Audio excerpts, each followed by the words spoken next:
สบายดีอ่ะมารีวิวตัวชุดฝักตอนะออกใหม่ตัวนี้งามๆเลยเนาะตัวนี้เนาะฝักตอเด้อตัวนี้จะบ่มีขึ้นไก่ทางนี้เนาะจะมีจากพักเดียวเลยนี่เจ้าของลูกค้านะห้องลมนะสเปคมันนะ250 บาท2023นะงามๆเบาๆตัวนี้ถ้าสนใจก็สามารถทักได้เด้อจะมีน้ำเที่ยงอยู่นี่นะเห็นปะ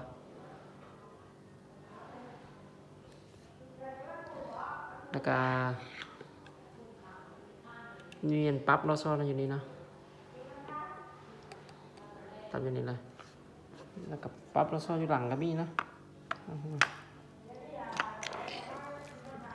น้อยๆเป็น6 เหลี่ยมเด้อตัวนี้ได้จะต่างจากหมูตัวหมูจะเป็นตัวระบิดนะ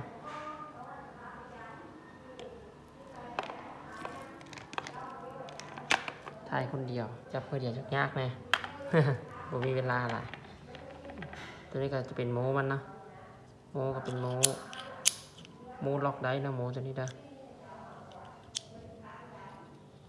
โม้ล็อกได้ตัวนี้ได้ล็อกมันเขาล็อกมันจะหมุนนี่ฮะล็อกกันไป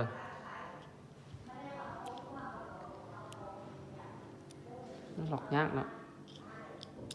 นี่เขาล็อกเลยล็อกมันจะหมุนอะไรตัวนี้เขาปลดล็อกมันจะหมุนได้นะนี่ก็เป็นชุดอะไรแถมนะของฝักตอนะท้ายพับอันนี้เนาะมันจะรุดออกรุดเข่าได้เนาะจะเป็นพับอันนี้นะ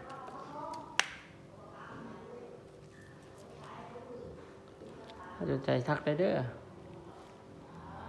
ขอบใจมีเวลาน้อยหนึ่งมาถ่ายให้ลูกค้าบ้างนะ